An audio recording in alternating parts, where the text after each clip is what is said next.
Ujilah aku dan kenalah pikiran-pikiranku.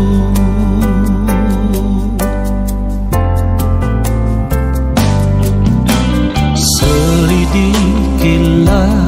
aku, ya Allah,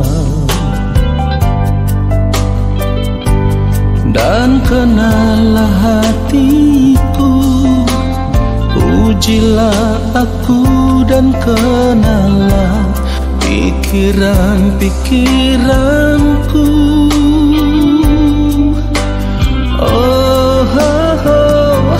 Lihatlah apakah jalanku seru, dan tuntunlah aku di jalan yang kekal.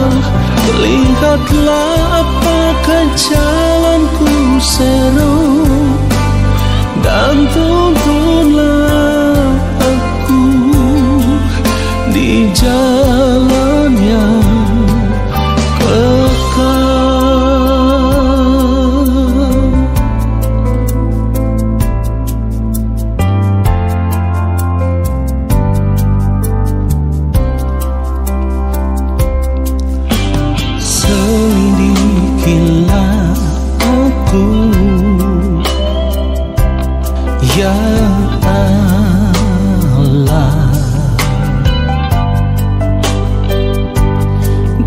kenalah hatiku. Ujilah aku dan kenalah pikiran-pikiranku.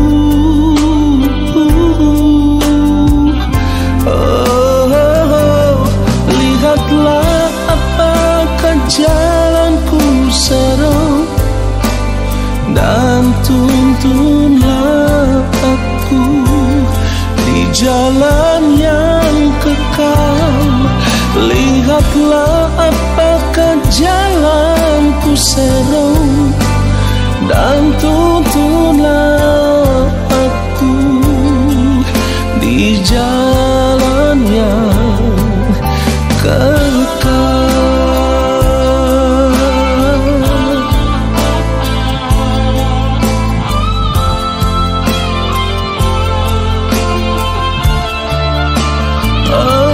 Lihatlah apakah jalanku seru, dan tuntunlah aku di jalan yang kekal.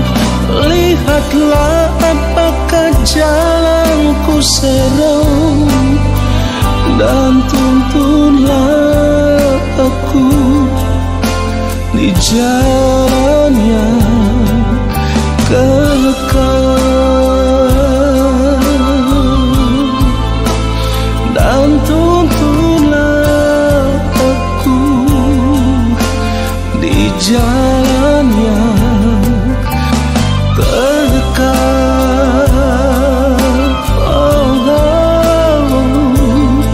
Dan tuntunlah aku di jalan yang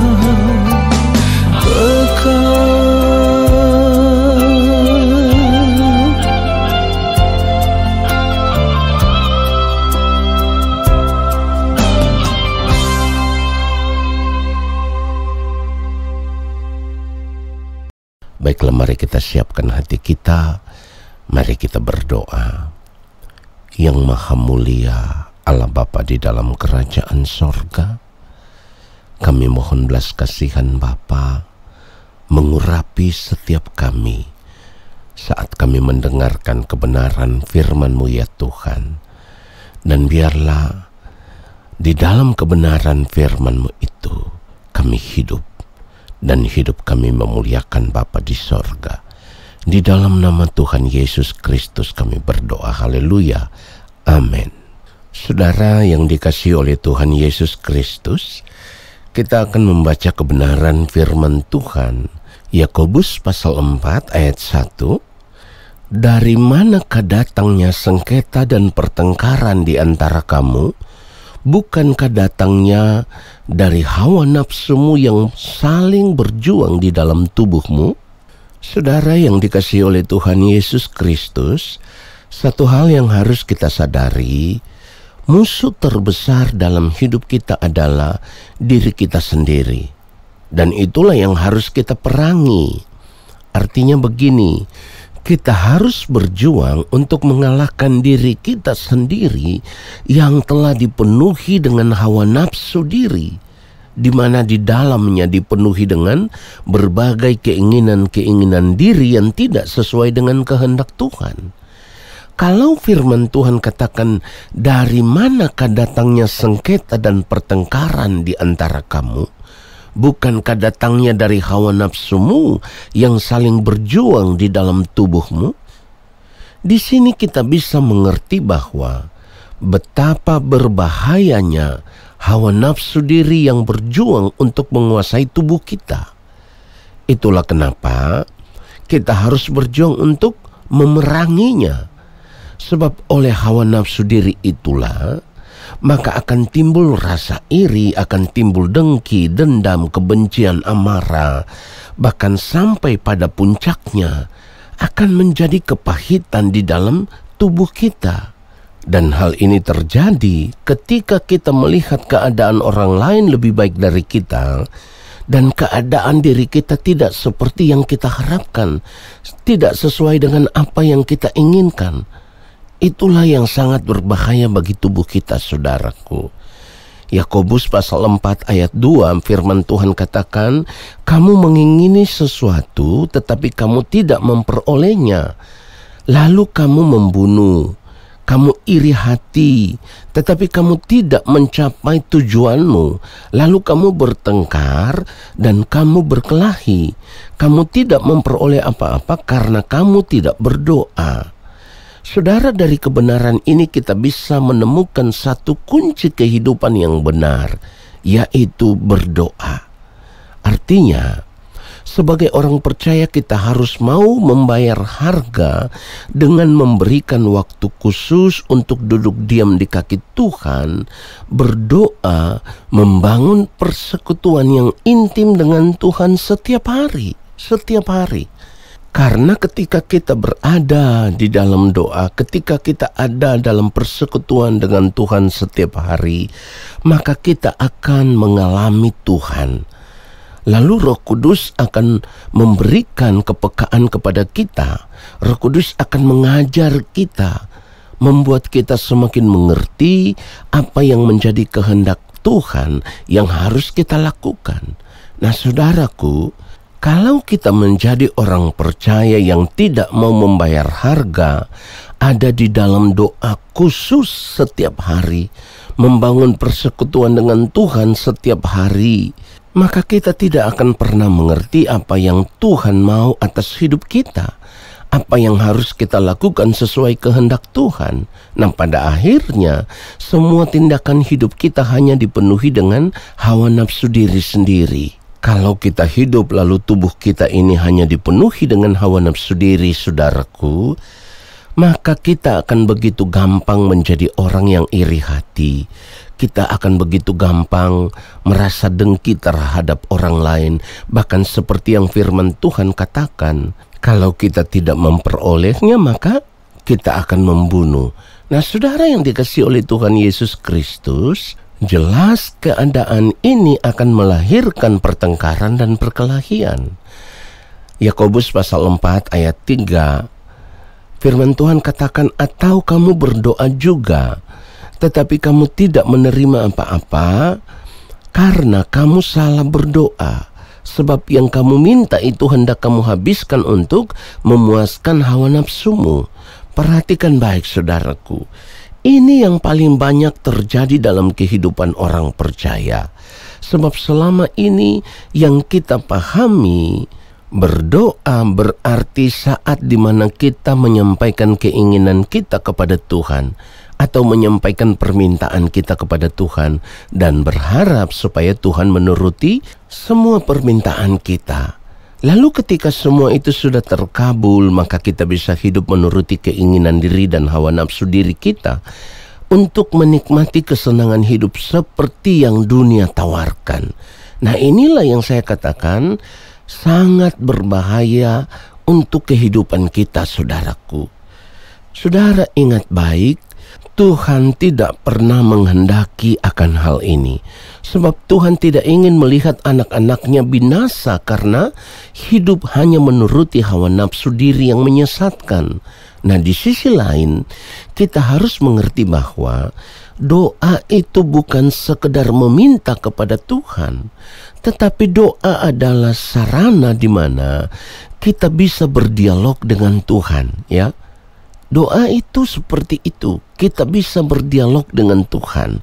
Dan di dalam berdialog dengan Tuhan itulah kita bisa belajar untuk mengerti apa yang menjadi keinginan Tuhan atas hidup kita.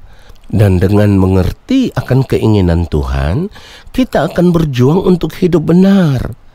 Hidup benar di hadapan Tuhan. Bahkan itu terjadi setiap hari di dalam kehidupan kita. Kita berjuang untuk ada di dalam kesucian kekudusan Allah setiap hari.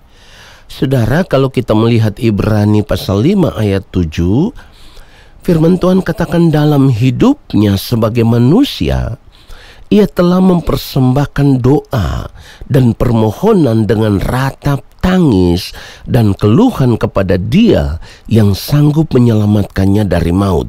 Dan karena kesalehannya, ia telah didengarkan. Saudara, ini adalah cara hidup Tuhan Yesus, gaya hidup Tuhan Yesus di dalam doa dan pergumulan Tuhan Yesus ketika ia masih menjadi manusia di dunia ini. Tuhan Yesus tidak menggumuli sesuatu untuk kesenangan hidupnya, untuk kenyamanan hidupnya. Tetapi yang Tuhan Yesus gumuli adalah persoalan keselamatan hidupnya.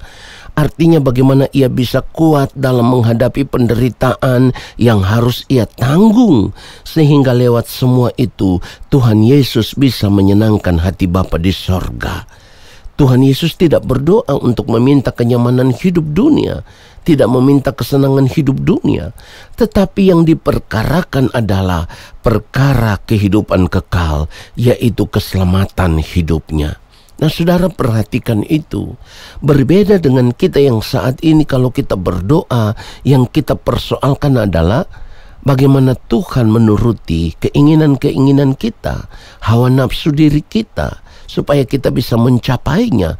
Dan ketika kita bisa mencapai itu, kita bisa menikmatinya. Kita bisa hidup menikmati berbagai kesenangan hidup dunia. Ini yang sangat berbahaya atas kehidupan kita sebagai orang percaya, saudaraku. Dan kita harus sungguh-sungguh menyadari akan hal ini.